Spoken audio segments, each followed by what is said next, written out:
LLM은 컴퓨터랑 대화를 하는 게 아니에요. 문장의 일부를 넣으면 나머지 문장을 완성해 주는 게 LLM이에요. 우리가 물어보는 게 중요한 이유 중에 하나가 물어보는 걸로 제어가 되는 거예요. 그래서 예를 들면 쇼핑몰이다 그러면 사람들의 산 기록으로 그 다음을 추천하는 거지. 근데 사람들의 산 기록을 하나만 주고 추천하라 그래요. 아무거나 추천하겠죠. 저희가 원하는 만큼 길게 정보를 줄수록 답변을 잘합니다. 요약을 잘하고 정보 추출을 잘하고 질문에 답을 잘 생성하고 그 다음에 프로그래밍 코드도 언어거든요. 제가 실제로 일을 하면서 이 환각 현상이 문제가 난 적은 한 번도 없어요.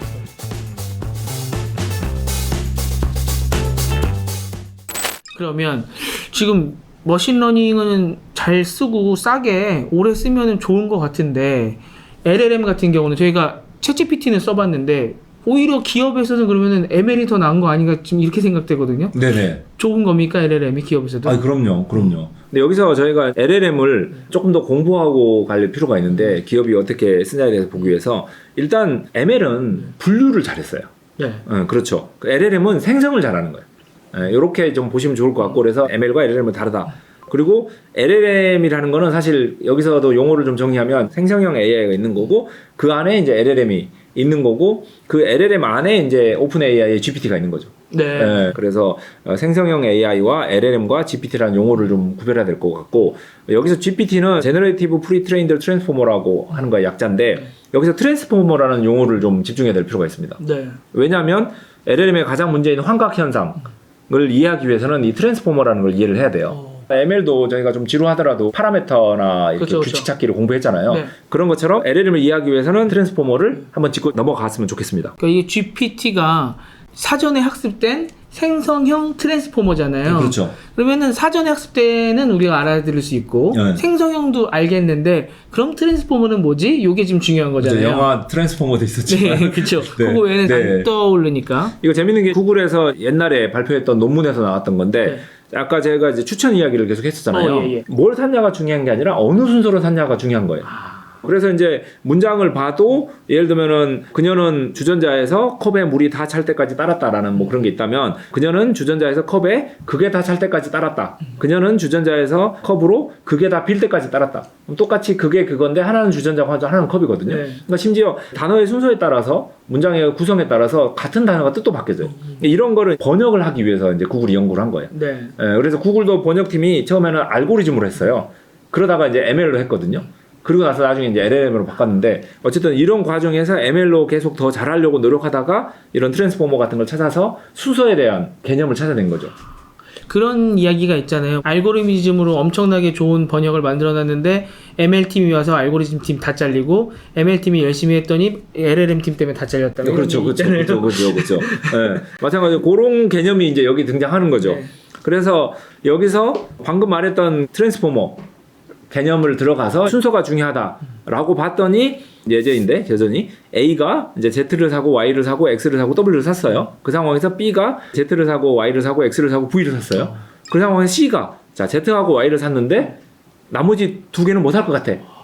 물어보면 당연히 세 번째는 X겠죠. 그렇죠. 그리고 네 번째는 W일 확률이 50%, V일 확률이 50%인 거예요. 오, 네. 그렇죠. 네. 이게 사실 LLM입니다. 네. 네, 어이가 없죠. 네. 결국 LLM은 약간 랜덤성에 기반한 확률 엔진이에요. 그래서 여기서 X까지는 맞췄는데 W하고 V는 50%잖아요. 그러니까 결국 50%의 확률로 한 번은 W, 한 번은 V인 거예요. 그래서 저희가 LLM한테 말을 시키면 나오는 답이 조금씩 다르는 거는 방금 이런 것처럼 그 다음에 나올 단어의 예측에서 하나는 70%, 하나는 30%면 그 두 개가 세 번은 이게 나오고 7번은 저게 나오는 거예요. 70대 30이면 무조건 70이 나오는 게 아니라 아니죠. 10번 생성하면 7번은 3번은 얘가 나오는 거예요. 거기에서 LLM을 이제 API를 불러서 쓰게 되면 온도라는 게 나와요. 그래서 온도를 높게 할 수도 있고 낮게 할 수도 있는데 무슨 뜻이냐면 확률이 높은 게 무조건 이기게 할 수도 있고 확률이 낮은 것도 잘 나오게 할 수가 있어요. 이거를 이제 다른 말로 하면은 이렇게 딱딱하게 할 거냐, 부드럽게 할 거냐 이런 뜻일 수도 볼 수 있는데 부드럽게 하면은 이제 아무 말이나 하는 거고, 그러니까 확률 낮은 것도 잘 나오게 할 수가 있고, 딱딱하게 하면은 확률 높은 것만 나오게 할 수 있어요. 보통은 그냥 가운데 나요. 왜냐하면 너무 딱딱하게 하면 틀린 정보 말할 수도 있으니까. 그리고 너무 아무 말이나 하게 하면 위험할 수도 있잖아요. 그렇죠. 근데 결국은 방금 봤던 이 X하고 V의 경우처럼 확률적으로 이 다음엔 단어가 뭐가 나가야 되냐. 그래서 저희가 물건을 샀는데 다음에 뭐 사야 돼? 라는 것처럼 저희가 문장을 썼는데 그 다음에 단어들이 어떻게 나와? 같은 개념이에요. 요거는 굉장히 중요한 개념입니다. LLM을 이해할 때. 그래서 예를 들면은 내가 배가 고픈데 먹으러 갔어. 라는 문장을 학습시키고 나서 그 다음에 똑같이 써요. 내가 배가 고픈데 뭐 하러 가지? 라고 하면 당연히 학습한 문장을 그대로 쓰죠. 네. 여러 개가 있다면 다른 게 나오겠죠. 네네. 그래서 그냥 학습한 대로 말을 하는 거예요. 그래서 여기서 저희가 주목해야 될 거는 LLM은 컴퓨터랑 대화를 하는 게 아니에요. 그래서 저희가 문장의 일부를 넣으면 나머지 문장을 완성해 주는 게 LLM이에요. 그래서 창의적이지 않다는 의견은 거기서 나오는 거군요. 이 문장의 완성을 하는 개념이기 때문에 확률적으로 기계적으로 위에 모든 문장을 학습한 걸 바탕으로 그 뒤에 문장을 만들어내는 거죠. 여기서 그래서 재미있는 실험을 해볼 수가 있는데 예를 들어서 그냥 나는 어디로 갔다라고 말하면 아무 말이나 하겠죠. 뭘 말할지 몰라요. 이건 뭐 확률적으로 전혀 예측 불가능하죠. 근데 내가 졸린데 어디로 갈까? 그러면은 뭔가 상식적으로 침대로 가거나 뭐 안방으로 가거나 뭔가 나오겠죠. 근데 거기에다 좀 더 길게 썼어요. 저기 편안한 소파가 있고 내가 졸려. 나는 어디로 가야 되지? 그러면 당연히 저 소파에 가라 그럴 거거든. 그러니까 인터넷에 있는 모든 문서를 학습을 했다면 내가 쓴 문장의 나머지를 완성하기 위해서 이 흐름이 보이는 거죠. 재밌죠? 네. 예전부터 많이 배웠는데 뭐 파라미터도 배우고 가중시도 배우고 했었는데 또 이렇게 들으니까 새롭네요. 네. 이래서 프롬프트 엔지니어링하고 이걸 부를 수도 있는데 우리가 물어보는 게 중요한 이유 중에 하나가 이 물어보는 걸로 제어가 되는 거예요. 그래서 예를 들면 쇼핑몰이다 그러면 사람들의 산 기록으로 그 다음을 추천하는 거지. 근데 사람들의 산 기록을 하나만 주고 추천하라 그래요. 아무거나 추천하겠죠. 근데 이거를 석 달치를 주고 추천하면 정말 추천 잘할 거잖아요. 그래서 저희가 원하는 만큼 길게 정보를 줄수록 답변을 잘합니다. 결국 사람들이 샀던 기록을 주면 그 다음을 예측하는 거 엄청 네. 멋지잖아요. 네. 근데 그래봤자 이거는 굉장히 한계가 있는 거잖아요. 딱 물건 사는 것만 하는 거잖아요. 네. 근데 자연어로 하니까 저희가 문장의 일부를 주면 다음 문장을 만들어줘요. 네. 이거는 대단한 거거든요. 네. 그래서 활용도가 무궁무진한 거예요. 고양이 개사진 구별하는 거하고 비교가 안 되는 거죠. 요걸 가지고 이제 계속 더 분석을 하다 보니까 결국 자연어를 처리할 수 있게 됐다라는 거고, 자연어를 처리하면서 저희가 보니까 여러 가지가 있는데 그 중에서 이 네 가지 요약을 잘하고 정보 추출을 잘하고 질문에 답을 잘 생성하고 그 다음에 프로그래밍 코드도 언어거든요. 네. 그러니까 결국 영어, 한국어, 파이썬인 거예요. 그리고 영어나 한국어보다 파이썬이 훨씬 더 논리적이에요. 그 그렇죠. 언어의 자유도가 적죠. 그래서 더 잘해요. 그래서 파이썬으로 코드까지도 잘 짜줍니다. 그러다 보니까 저희가 어떤 문장을 주고 요약해봐. 아니면 문장 속에서 예를 들면 정보를 뽑아내봐. 아니면 요것들을 분석한 다음에 내가 물어본 거에 답변해봐. 이게 엄청나게 쓸모가 있습니다. 특히 비정형 데이터. 예를 들면은 메일 내용을 던져주면서 야 그래서 내가 누구를 언제 어디서 만나기로 했지? 사람이 그걸 다 읽고 찾아내는 정보를 LLM한테 주면 그걸 다 뽑아주는 거예요. 그걸 딱 필드까지 만들어가지고 언제 어디서 누구를 왜 만나기로 했습니다. 이걸 쫙 뽑아줄 수 있는 거죠. 그래서 인간만이 할 수 있었던 일을 지금은 자동으로 다 뽑아낼 수 있는 거죠. 여기에서 또 그냥 자연어를 처리한다라고만 하면 안 되고 네. 세 가지를 좀 나눠서 볼 필요가 있는데 자연어로 명령을 내릴 수 있다. 네. 그 다음에 자연어를 이해하고 처리할 수 있다와 자연어로 답변이 나온다. 이 세 개가 다릅니다.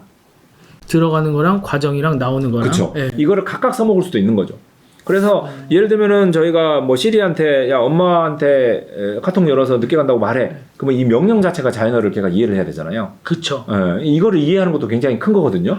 그리고 어쨌든 이메일 내용 주면서 도대체 내가 언제 어디서 누굴 만나기로 했어? 찾아내봐. 이해하는 거잖아요. 근데 이거를 저희가 매번 한국어로 굉장히 길게 명령을 내릴 필요 없는 거잖아요. 이메일에다가 오른쪽 위에 버튼이 있어가지고 약속 찾기 버튼이 있어요. 그럼 좋죠. 그걸 누르면 자동으로 옆에 촥 나온다. 네. 이런 경우에는 자연어로 명령 내린 게 아니잖아요. 그러니까 명령 자체가 중요한 게 아니라 이 내용을 이해하는 게 중요한 거죠. 그리고 여기서 결과물을 포매팅해서 나올 수도 있겠지만 예를 들면 메일을 좀 자동으로 써준다든가 아니면 뭔가 요약을 해준다든가 아니면 뭔가 이메일 답장을 써준다든가 다양한 경우에 자연어 아웃풋이 나오면 좀 좋을 때가 있어요. 그러면 지금 방금 말씀해 주신 건 우리가 서비스를 만들거나 이럴 때 이 세 가지의 요소를 각각 잘라서 앞에 것만 쓰거나 중간 것만 쓰거나 마지막 것만 쓰거나 이렇게도 이해를 맞습니다. 그래서 LLM을 지금 활용하면서 사람들이 놓치고 있는 것 중에 하나가 이 세 개 중에 나는 뭐를 쓰고 싶다를 명확히 알아야 돼요. 실제로 이제 업무에 활용을 하시려면요. 그렇죠. 예를 들면 목소리로 내일 점심에 누구랑 점심 약속 있습니다. 말해줄 필요 없잖아요. 그렇죠. 일정에 넣어주면 되잖아요. 네. 그러니까 그 버튼 자체가 이메일에서 일정 찾아서 일정 캘린더에 넣어줘. 버튼이면 커맨드도 자연어가 아니고 아웃풋도 바로 글로 가는 거예요. 그네요. 그러면 메일만 이해하면 되는 거죠. 그 커맨드랑 아웃풋은 새로운 기술일 수도 있겠지만 기존의 기술일 가능성이 높겠네요. 맞습니다. 근데 예를 들어서 이거 좀 먼 이야기긴 하지만 이제 에이전트들끼리 연결된다. 예를 들면 제가 이제 애플 시리한테 야 이메일 좀 찾아봐가지고 오늘 약속들 좀 있으면 좀 알려줘. 네. 라고 하면 걔가 메일을 띄워가지고 자연어로 예를 들면 야 오늘 약속 있으면 네가 찾아봐. 그러면은 그 본문들 뒤져가지고 찾고 나서 저한테 다시 줄 수도 있는 거잖아요. 네. 그래서 비슷한 일인데도 그 서비스에 따라서 커맨드가 자연어일 수도 있고 아웃풋이 자연어일 수도 있는 거죠. 그러니까 실리라는 에이전트한테 커맨드를 넣는데 프로세스는 지네끼리 LLM으로 주고받고 아웃풋은 또 메일에 있는 에이전트가 저한테 알려줄 수 있는 거네요. 그렇죠. 그래서 재밌는 거는 이제 옛날의 소프트웨어들은 서로 통신이 잘 안 됐어요. 그러니까 서비스가 두 개가 있다. 그러면 통신이 잘 안 됐거든요. 요즘은 REST라는 프로토콜이 있기 때문에 서비스들이 연결이 좀 쉬워지긴 했는데 이제는 LLM이 나오면서 저는 LLM의 가장 큰 미래의 가치가 자연어로 소통할 수 있다라고 생각하거든요. 그래서 제가 시리한테 뭐 일정 찾아봐. 그러면 시리가 이메일 앱한테 일정 찾아줘. 그러면 이메일 앱이 그 자연어로 명령 내려진 거를 분석해가지고 일을 해서 돌려주고 다시 돌아올 수 있는 거죠. 그러면은 생각해보면 제 전화기 안에 있는 소프트웨어들끼리 다 자연어로 소통을 할 수 있게 되는 거예요. 이게 중간에 얘가 말을 잘못 시켰구나. 이거를 평가할 수도 있겠군요. 네네네. 아직 머나먼 이야기긴 하지만 LLM들끼리 자연어로 대화하면서 일을 하는 시절이 왔을 때 이게 더 진가가 발휘될 것 같아요. 왜냐하면은 이런 소프트웨어들끼리 연결시키는 게 굉장히 힘들거든요. 네. 예를 들면 영어를 쓰고 얘는 한국어를 썼단 말이에요. 둘이 연결시킬 방법이 전혀 없었어요, 옛날에는. 근데 지금은 이제 자연어 처리가 가능하니까 소프트웨어들끼리 프로토콜이 되게 쉬워지지 않을까 기대하고 있습니다. 먼 미래 이야기였습니다. 네네. 네. 지금 앞으로의 이야기라고 또 해주셨잖아요. 근데 현재 상태에서 LLM이 그래도 약점이 있다. 네. AGI까지는 가야 좀 쓰지 않냐 이러시는 분들도 많이 있으시잖아요. 네. 근데 안 좋은 점은 좀 보기는 해야 될 것 같은데. 네, 맞습니다. 맞습니다. 제일 위험한 거는 환각 현상이라 그래서 할러시네이션. 그래서 물어본 거에 틀리게 답변을 해요. 근데 이거를 저희가 오해하지 말아야 될 게 예를 들면 세종대왕님이 2024년에 태어나셨는데 언제 돌아가셔? 라고 하면 헛소리를 해요. 지금 듣고 나서 배우고 나서 생각해 보니까 네. 질문이 잘못됐네요. 그렇죠. 그리고 전국의 제일 좋은 대학교를 수석 졸업한 친구가 있어요. 네. 이게 그러니까 LLM입니다. 예를 들어서 그리고 우리 회사에 입사를 했어요. 네.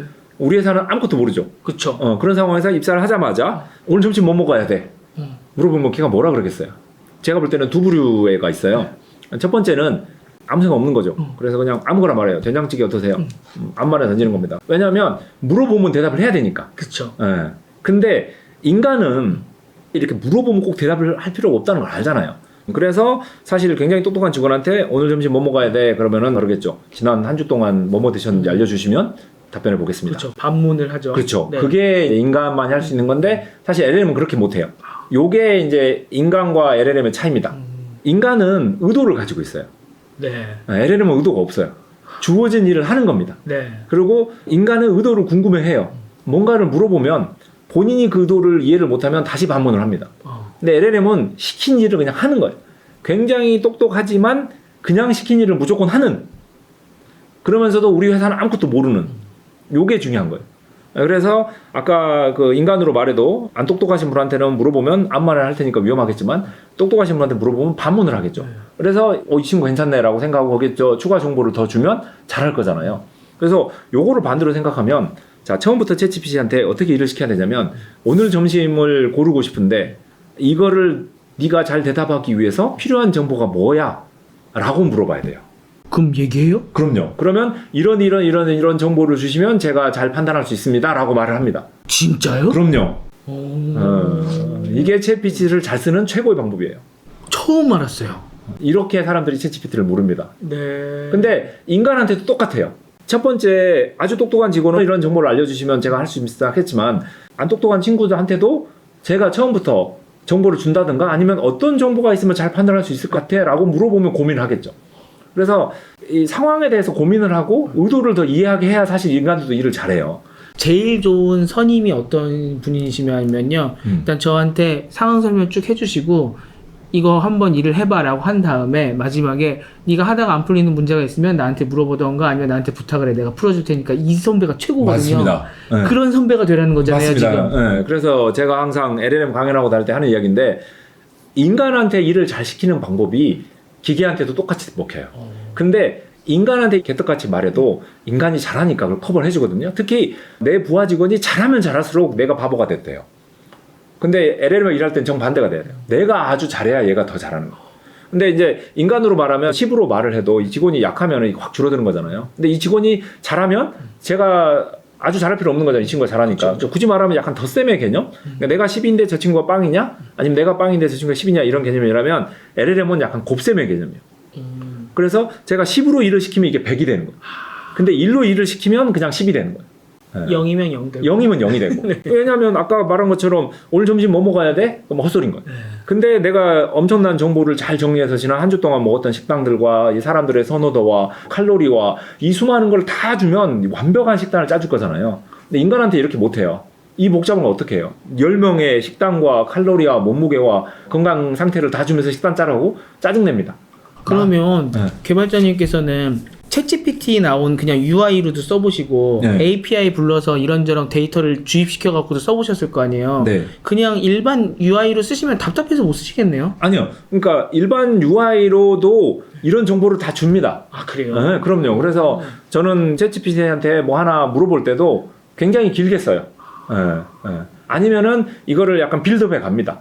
물론 이제 API로 쓰면은 이런저런 걸 다 할 수 있는데 기본적으로 두 개는 동일한 거예요. 동일한 거고 이제 약간 API는 좀 자동화돼 있다고 생각하면 되고 챗GPT는 자동화 안 돼 있다고 생각하는데 거기에 쓸 수 있는 게 되게 많은 거죠.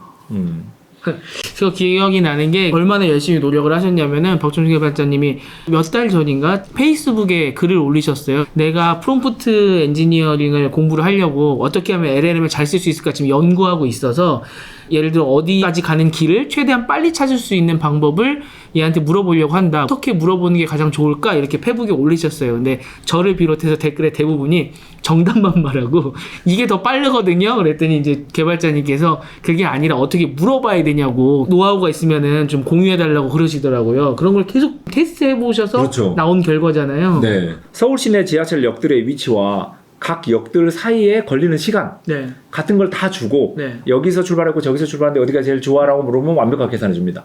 근데 아무것도 없이 네. 그냥 물어보면 헛소리 하죠. 물론 이제 인터넷에 있긴 있는데 이게 LLM이 전 세계 인터넷 정보를 다 공부하긴 했지만 그렇다고 그걸 굉장히 대략 공부하지 않았거든요. 저희가 뭐 좋은 대학을 나왔다고 모든 걸 다 아는 건 아니잖아요. 네. 근데 사람한테 예를 들면 방금 말씀드렸던 A4 100장 네. 문서를 주면서 이거 계산하라 그러면 일 짜증을 냅니다. 그쵸. 이 귀찮기도 하고. 근데 LLM의 장점이 그거예요. 절대 짜증내지 않습니다. 그리고 아무리 복잡한 일도 합니다. 그리고 무지하게 싸요. 네. 한 달에 20분만 내면 서울 시내 지하철의 모든 노선을 이 복잡한 걸 주면서 찾아봐 그러면 찾아주고요. 아까 식단 10명에 먹었던 것을 다 정리하고 칼로리 정리해서 줘도 만들어줍니다. 이건 놀라운 거죠. 네. 저희 대답한 사람들은 다 그랬거든요. 그거 물어보시지 마시고 그냥 저희가 대답해 줄게요. 네. 귀찮게 뭐 그걸 물어보세요 이랬는데 그렇게 해서 답을 찾으셨다는 게 대단하십니다. 네, 그래서 챗GPT한테 어떻게 일을 시키냐를 계속 공부하고 있는 거예요, 저는. 그러면서 뭐 자동차도 마찬가지예요. 저희가 자동차를 타고 어떻게 잘 운전할 수 있는지를 공부하듯이 저는 최대한 챗GPT를 잘 활용하는 사람이 되려고 매일 연습을 하는 거죠. 말을 타던 시대에 자동차를 연습하듯이 네. 저는 그냥 제가 해도 되는 거를 챗GPT를 통해서 점점 더 이게 발전시키고 있는 거죠. 그러면 우리가 LLM의 약점이라고 꼽았던 부분들을 많이 연구해 보셨으니까 이거는 되겠다, 이건 앞으로도 안 되겠다, 뭔가 가름말을 타셨을 것 같아요. 네, 그래서 이런 거 딱 정보를 주고 그 정보를 바탕으로 논리적으로 판단할 수 있는 거는 아주 잘하고요. 근데 이런 일만 해도 저희가 하는 대부분의 일들을 다 커버할 수 있고 이거 말고 그냥 마음대로 뭔가 만들어내는 뭐 시를 지어줘 이런 건 좀 쉽진 않아요. 근데 그런 건 인간이 하면 되죠. 네. 그래서 약간 창의적인 일은 인간이 하고 논리적인 일은 얘를 시키면 되겠다. 그래서 제가 실제로 일을 하면서 이 환각 현상이 문제가 난 적은 한 번도 없어요. 저희가 이메일 주고 요약해봐, 일정 뽑아봐. 여기서 거짓말 할 이유가 없는 거잖아요. 네. 그래서 환각 현상은 저희가 업무 분야에 썼을 때는 아무 문제가 없다라고 결론을 드릴 수 있을 것 같습니다. 두 번째 문제는 이게 느리고 비싸다거든요.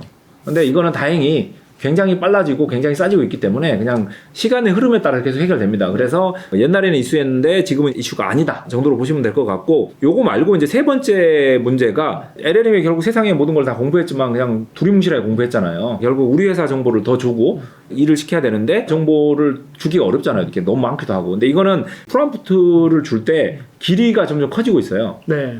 그래서 이거를 이제 컨텍스트 윈도우라고 부르기도 하는데 어쨌든 이 프롬프트 크기가 점점 커지고 있기 때문에 사실 회사 정보를 계속 넣을 수도 있고 그리고 다양한 기술들이 계속 나오고 있어요. 예를 들면 회사 정보를 한번 왕창 넣어놓으면 이 넣어놓은 걸 사이드에 잘 보관해 놓고 계속 쓸 수 있게 해준다든가 네. 뭐 이런 것들을 계속 만들고 있기 때문에 이것도 곧 해결될 것 같아요. 그래서 다시 정리하면 환각현상 저희가 데이터만 잘 두면 해결되고 느리고 비싼 거 이미 거의 다 해결됐다고 보고요. 그 다음에 이제 일반적인 지식만 한다. 우리 지식 넣는 것도 지금 방법들이 계속 나오고 있어서 이 셋 다 문제가 아니다라고 말씀드릴 수 있을 것 같습니다. 이거 유사한 사례로 깜짝 놀랐던 게 뭐가 있냐면 챗GPT가 4.5 이후부터는 이 음성 대화를 되게 잘하잖아요. 근데 음성 대화를 할 때 그 옆에 에이전트 창이라고 하잖아요. 그게 창이 항상 새로 생성되면은 저희가 챗GPT한테 글로 대화할 때도 에이전트 창이 옆에 새로 생기면은 그 전 창에서 했던 얘기는 새 창에서 기억을 못 하잖아요. 그래서 그 창에서 계속 대화를 나눠야 이게 맥락이 이어질 수 있는데 이 음성으로 대화한 거는 다른 창에서 이야기를 해도 그 전 창에서 했던 이야기들을 얘가 기록을 해놓더라고요. 제가 제 애를 이 챗GPT한테 소개시켜주고 너가 이 애랑 대화할 때는 이런 정보를 좀 알고 대화를 해 라고 한창 대화를 하고 나중에 한 달 지나서 다시 대화를 했는데요. 제 애 이름을 아는 거예요. 갑자기 챗GPT가 이걸 왜 알지? 그래서 모드를 눌러봤더니 거기에 메모리에 중요 정보들을 걔가 정리를 해놨더라고요. 맞습니다. 네. 그 정보를 제가 확인은 할 수 있고 지울 수는 있어요. 네네. 근데 얘가 그거를 해놓고서 그 맥락을 계속 이어가면서 제 애랑 대화를 하는 거예요. 네. 깜짝 놀랐습니다. 네. 네. LLM의 기본 베이스 지식에 이 문서가 들어가는 거라 네. 문서끼리는 연결이 끊어지는데 말씀하셨던 그런 이제 메모리 기능들이 들어가서 일부 지식들은 보관해서 연결이 되는. 회사 같은 경우에는 회사 문서 20개 정도는 매번 놓고 싶잖아요. 그쵸. 그래서 아예 이거를 이제 포함시키는 이런 관련된 기술들이 굉장히 많이 나오고 있어요. 뭐 여기에 뭐 파인 튜닝이라든가 뭐 여러 가지가 있습니다만 어쨌든 너무 깊숙이 들어가진 않고 그런 것들도 굉장히 빠르게 해결되고 있기 때문에 큰 문제는 없을 것이다. 그리고 지금에 있는 기술 가지고도 할 수 있는 게 이미 많아요.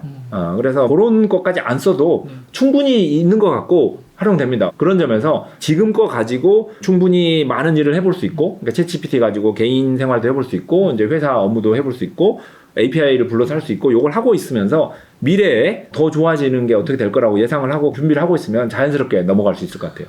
챗GPT 써보시고 나서 이거 안 좋네 하고 실망하신 분들은 거기에 지금 매몰되실 때가 아니다라는 거 여기서 배우시면 될 것 같고요. 그 다음에 또 저희가 뭘 좀 들어봐야 될까요? 프롬프트 엔지니어링. 네. 중요하죠. 네. 제가 아까 중요한 걸 이야기 드렸죠. 지시를 내리지 말고 그 지시에 필요한 정보를 우리한테 물어보게 해라. 요걸 반대로 이야기하면 충분한 정보를 주면 일을 잘하는 거예요. 그래서 프롬프팅의 이제 기본을 보면 한 5개 정도를 볼 수가 있는데 결국은 우리가 다시 말씀드리지만 문장을 쓰면 그 나머지를 완성하는 개념이잖아요. 네. 그래서 그 문장의 프롬프트에 뭐를 주냐면 페르소나. 그래서 보통 역할을 좀 주고요. 네. 당신은 뭐 하는 사람이다. 그래야 이제 걔가 좀 명확하게 하니까. 네. 근데 뒤에 다시 말씀드리겠지만 없어도 잘하긴 해요. 네. 근데 이제 줘서 나쁠 건 없으니까 명확하게. 그리고 저희도 이해하기 쉽고. 그 다음에 해야 될 일, 태스크를 주고, 그 다음에 저희가 이제 받고자 하는 포맷이 있을 거잖아요. 아웃풋을 나한테 이렇게 알려줘. 라는 포맷을 말하고. 제가 요거를 아까 말씀드린 거에 대입시키고 싶은데 네. 제 애랑 그 챗GPT랑 대화하게 했던 이유가 이제 막 영어를 관심을 보이길래 How are you부터 시작해서 좀 가르쳐주고 싶어갖고 네. 챗GPT한테 명령을 내렸어요. 너는 이제부터 내 아이의 영어 선생입니다. 네. 그리고 얘가 지금 할 수 있는 얘기는 How are you, How old are you 2개밖에 없으니 네. 여기서 그 다음에 배울 수 있는 거를 가르쳐주면 된다 네. 라고 얘기를 하고 그 다음에 제가 얘기했던 게 너가 영어로만 계속 얘기하면 얘가 못 알아들으니까 영어로 이야기를 해주다가 정말 시켜야 되는 부분에 있어서는 한국말로 얘기해줘라 라고 네. 이렇게 명령을 내렸거든요. 네. 그럼 지금 페르소나랑 태스크랑 포맷이 거의 들어간 겁니까? 그럼요. 정확히 잘하셨습니다. 그래서 무슨 역할을 하고 있고 어떤 일을 해야 되고 하면서의 약간 포맷, 톤 어떻게 말을 해야 돼. 그래서 예를 들면 뭐 애니까 쉬운 말로 부드럽게 해줘. 그 다음에 대화를 하되 너무 짧게 끝내지 말고 좀 이어갈 수 있는 걸 해봐. 그리고 너는 이제 영어 선생님인데 초등학생을 대상으로 하고 있어. 뭐 이렇게 해주는 거랑 그냥 대화하는 거랑 달라요. 아까 저희가 앞에 길게 썼으면 얘가 답변을 잘하듯이 당연히 이거를 길게 해줄수록 얘가 잘합니다. 그래서 제가 이제 한국말을 영어로 번역할 일이 많잖아요. 네. 근데 이것도 당연히 매번 그냥 한국말 주면서 영어로 번역해줘 라고 프롬프트 할 수도 있습니다만 그게 아니라 저는 내가 지금부터 한국말을 줄 거거든. 그거를 당신은 이제 회사의 전문 번역가고 최대한 비즈니스 스타일로 이렇게 딱딱하게 현대식의 영어로 번역해줘 라는 프롬프트를 던져놓고 그 다음부터는 계속 그 한국말만 적는 거예요. 그냥 그러면 그걸 계속 번역해 주는 거예요. 네. 그러니까 저만의 어떻게 보면 그냥 GTP 툴인 거죠. 그래서 첫 번째 그 프롬프트를 쓰고 두 번째부터는 그 문장만 쓰면 되는 거니까 너무 편하죠. 근데 이렇게 쓸 수 있는 게 되게 많아요. 예를 들면은 식당 정보 좀 알아내봐라든가 뭐 이 정보 좀 찾아봐라든가 굉장히 제가 뭔가를 주고 뭔가 아웃풋을 얻어야 돼요. 제가 가지고 있는 데이터베이스 같은 데서 그러면 위쪽에다 이렇게 프롬프트 만들어 놓고 계속 이렇게 인풋만 주면 아웃풋이 착착착 나와서 무척 편리합니다. 유튜브 분석해달라고 하시는 분들 요새 많으시거든요. 네. 근데 그냥 URL만 던지고 이 영상 뭔지 분석해줘 이러면 형식도 다 다르게 나오고요. 네. 어떤 거는 요약만 해줬나 하면 어떤 애들은 막 10분 단위로 알려줄 때도 있고 어떤 거는 참석자랑 이런 것만 알려줄 때도 있고 천차만별이에요. 그래서 항상 좀 길게 설명을 붙여야 되거든요. 네. URL 놓고 5분 단위로 분석을 해주고 참석자는 누군지 그 다음에 주제는 무언지 이렇게 해줘라고 얘기를 하려면은 되게 귀찮아요. 쓰려면. 근데 그거를 쫙 넣어놓은 다음에 URL만 그렇죠. 계속 넣으면은 그러니까 이거 하는 비선 거죠, 그거는. 그 형식에 맞게 계속 그쵸. 나온 이게 네. 바로 프롬프팅을 하는 예라는 거죠. 네. 그래서 당연히 이것도 세션을 매번 만드는 것보다 네. 애와 영어 교육을 하듯이 네. 사실 이어가는 게 좋은 거잖아요. 그러니까 저도 당신은 번역가야. 그래서 번역일을 계속 시키는 거 있는 거고 당신은 유튜브 요약가야. 그래서 유튜브 요약을 쭉 시키는 거고 그래서 제 챗GPT에 보면은 이런 식으로 역할이 여러 개가 있어요. 그러니까 얘는 요약하는 사람, 얘는 번역하는 사람, 얘는 뭐 하는 사람 이렇게 있어가지고 걔한테는 항상 그 일만 계속 시키고 있는 거예요.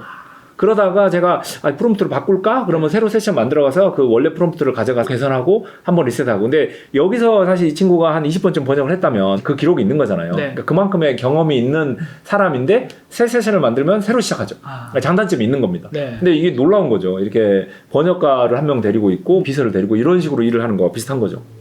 그래서 다시 일로 돌아가 보면 결국 역할과 태스크, 그 다음에 포맷을 주고 그 다음에는 상황에 대한 설명을 더 해줘야 될 필요도 있어요. 그래서 요거는 이제 약간 컨텍스트라고 부르기도 하는데 상황과 이그젬플. 그래서 실제 네가 좀 더 알아야 될 정보 이 상황에 대해서 아까 뭐 식당을 골라야 된다 그러면 사람들이 지난번에 먹었던 식당들 네. 이런 정보를 줘야 되잖아요. 그런 거는 태스크나 포맷이나 페르소나는 아니니까 그래서 난리지를 줘야 되고 또 예제도 주면 좋습니다. 왜냐하면 그래야 명확하니까. 네. 그래서 이 예제가 굉장히 좋은 예인데 당신은 회사 재정 담당자로서 계정 코드를 지정합니다. 그리고 아래 코드를 선택해 주세요. 그리고 그 중에 하나만 선택하세요. 그래서 페르소나와 태스크와 포맷을 딱 줬죠. 그리고 결과물은 계정 코드 하나만 입력해서 이렇게 포맷까지 주고 그 밑에 이제 난리지. 계정 코드 목록이 뭔지 알아야죠.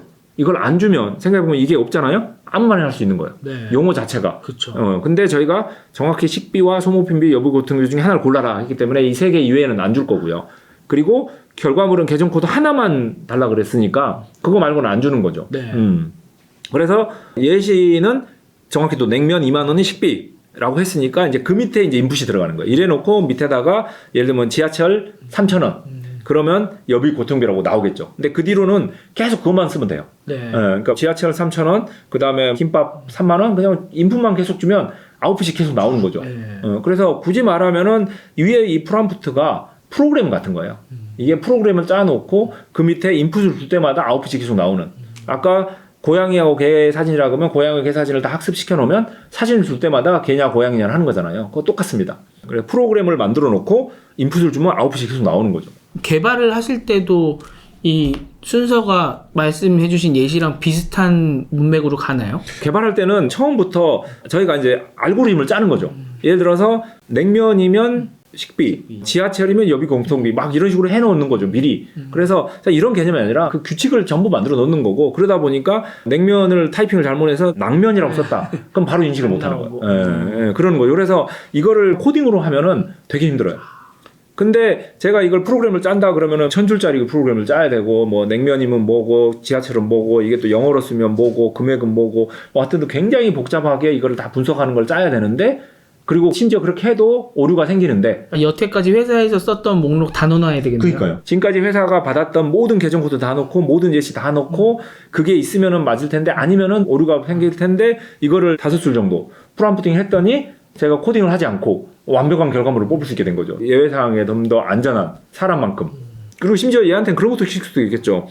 죽어도 모를 것 같으면 모름이라고 해. 네, 그러면 저희는 이제 모름이라고 온 것들만 따로 챙겨가지고 또 목록을 추가하든가 예시를 주면 되겠죠. 네. 그러니까 예를 들어서 여기서 얘가 전혀 모를 것 같은 한 번도 들어보지 못한 요구가 있다고 예를 들면 뭐 마녀 김밥 그래 버리면 인식 못할 거잖아요. 근데 저희가 예시에다가 마녀는 예를 들면 식비야. 그럼 그 다음부터는 그걸 다 식별 인식하겠죠. 네. 예, 그래서 충분히 LLM으로 학습이 안 된 것도 뒤에서 이그젬플 가지고 학습을 시킬 수가 있어요. 난리지 가지고 학습을 시킬 수 있고 이런 거를 인컨텍스트 러닝이라고 해서 ICL이라고 부르는데 프롬프트 안에 이 컨텍스트 안에다가 충분히 이렇게 정보를 줘서 훈련시킨다. 해서 이거를 이제 뭐 퓨샷 러닝, 뭐 매니샷 러닝 뭐 이런 식으로 해서 학습을 시킨다라는데 이게 생각보다 잘 됩니다. 그래서 이거를 한 번에 이렇게 끝날 수도 있지만 이걸 계속 써먹을 수도 있잖아요. 그러면은 어떻게 보면 그것도 멀티턴인 거고 아니면 그거에 대해서 우리가 대화를 주고받을 수도 있잖아요. 뭔가를 분석해라 그러면 저희가 더 물어볼 수 있는 거고 그래서 개인적으로 챗GPT 쓸 때는 멀티턴이 되게 좋아요. 뭔가를 한 번에 뽑으려고 하지 말고 예를 들면은 이걸 요약해봐. 요약하고 그 다음에 영어로 번역해봐. 그 다음에 거기서 내가 할 일을 뽑아봐. 이런 식으로 좀 여러 개, 한 번에 여러 개를 시키지 말고 하나 시키는 게 굉장히 좋고 그래서 아까 뭐 엄청나게 똑똑한 친구라 그래도 일을 시킬 때 야, 거래처 갔다가 일을 하고 올 때 앞에 쓰레기 비우고 들어와서 사무실에 있는 컴퓨터 다 끄고 집에 가 말이 안 되는 거잖아요. 그렇죠. 이렇게 시키면 안 된다는 거죠. 그리고 멀티모달이라 그래서 이게다 텍스트로만 하는 게 아니라 이미지라든지 다른 것도 넣을 수 있다. 그래서 결국 이런 프롬프트 엔지니어링이 자연어 프로그래밍이에요. 그러니까 자연어로 돼 있다는 거죠. 근데 중요한 거는 프로그래밍입니다. 여전히 보셔서 알겠지만 논리적으로 이게 다 돼야 되는 거고 저희가 한국말로 적었다 뿐이지 이게 프로그래밍의 포맷을 갖고 있어요. 네. 그래서 이과생이 더 잘합니다. 안타깝지만 대신 문과생도 만들어 볼 수는 있죠. 네. 그렇게 차이가 납니까? 아니, 그 완성품을 만드는 데서. 근데 만들어 볼 수 있다, 없다가 엄청나게 큰 차이가 있는 거죠. 그렇죠. 차 면허가 있다, 없다가 큰 차이가 있듯이 문과생들도 직접 이런 걸 뚝딱뚝딱 만들어서, 되네. 그러면 이제 개발자들이 붙어서 개발해서 제대로 서비스를 만들면 되는 거니까. 네. 그래서 처음 아이디어를 서비스화해 본다. 예를 들면은 일반적인 방식으로 계정 코드를 뽑아내는 거를 코딩을 못 하죠. 네. 근데 이제는 챗GPT가 있기 때문에 프롬프트 엔진이 있기 때문에 만들어 볼 수 있는 거잖아요. 그래서 요게 이 회사 생산성에 엄청나게 큰 차이가 있습니다. 이걸 아예 못 해본 사람도 이걸 한번 만들어 볼 수 있으니까 그 다음 스텝으로 다 같이 나갈 수 있는 거잖아요. 네. 그래서 요 예제 같은 경우에도 최근에 해커톤을 했던 회사에서 나온 예제인데 해커톤을 하면서 비개발자들이 있는 조들이 네. 더 재밌는 걸 많이 갖고 와요. 그냥 본인들이 평상시에 느꼈던 아쉬움을 네. 예를 들면 이건 재정팀에서 맨날 사람들이 물어보니까 이거 뭐라고 넣어야 돼요? 이런 걸 매번 답변하다 지쳐가지고 만들었는데 잘 돌아가는 거죠. 그런 식으로 본인들이 이렇게 아쉬움을 느꼈거나 약간 한계를 느꼈던 것들을 직접 프롬프팅해서 뭔가를 만들어 볼 수 있기 때문에 맨날 개발자들이 뭔가 개발만 하고 있었다면 사내에 있는 모든 사람들이 본인의 업무를 생산성을 향상시키기 위해서 쉽게 도전해 볼 수 있는 거죠. 네. 여기 30년 개발자 계시지만 물론 30년이 넘으셨습니다만 주위에 20년 개발자 있거든요. 그분은 네. 만나면 맨날 그 얘기만 해요. 만들 수 있는 건 다 만들었어. 뭐 만들면 되겠냐? 그러시더라고요. 네. 아니 이런 거 만들어 보면 안 돼요? 그러면 그건 못 만들어. 근데 이게 어디까지 만들 수 있는지 문과생이 알면 상상력을 더해드릴 수 있잖아요. 그분들한테. 네네네. 그분들은 본인이 만들 수 있는 건 다 만들었더라고요. 네. 같이 융합이 돼야 되는 시기인데 이 덕분에 좀 융합이 될 수 있겠군요. 그렇죠. 심지어 이제는 개발자에 부탁할 필요도 없이 네. 직접 만들어 볼 수 있는 거니까. 근데 생각보다 LLM을 활용해서 저희가 하는 일을 바꿀 수 있는 게 되게 많아요. 저희가 뒤쪽에 가면은 실제 예제들을 볼 텐데 네. 이거 보고 있으면 약간 소름이 돋습니다. 이렇게 많은 일들을 LLM이 다 하면 나는 뭐 하지? 그렇죠. 근데 그분이 또 하신 말씀이 있거든요. 네. 예전에는 이거 안 돼요 그러면 그냥 모르니까 넘어갔는데 자꾸 네. 이렇게 쉬워지니까 네. 로우 코딩 이런 거 생기고 하니까 이렇게 하면 되던데요. 갖고 오면 그럼요. 이걸 만들어내야 돼서 굉장히 귀찮아졌다고 네, 말씀하시더라고요. 네. 그래서 개발자가 이제 위험하냐까지는 좀 이야기가 뭐하지만 이게 사람이 위험하냐 그러면 처음에 아까 이야기했듯이 기계는 의도가 없어요. 네. 네. 그렇기 때문에 저희가 의도를 가지고 있기 때문에 예를 들면은 LLM이 왜 계정 코드를 이렇게 자동으로 만들고 시켰어요 혼자서. 결국 인간이 욕구를 가져야 되는 거예요. 그래서 저희가 문제를 발견하고 욕구를 가지고 그거를 LLM을 가지고 해결하는 그래서 LLM과 이제 곱셈 우리가 10이고 LLM이 10이면 곱해서 100이 되는 그런 식으로 비즈니스 하는 거라 LLM이 있으면 저희는 생산성이 훨씬 더 올라가고 회사 일하기도 더 재밌어지고 경쟁력도 강해지는 거죠. 근데 반대로 LLM을 안 쓰면 그만큼 떨어진다는 이야기잖아요. 그렇죠. 그래서 굉장히 지금 중요한 타이밍이고 저는 대한민국의 모든 사람들이 LLM을 익혀서 대한민국의 국가 경쟁력이 올라가야 된다라고 믿는 사람입니다.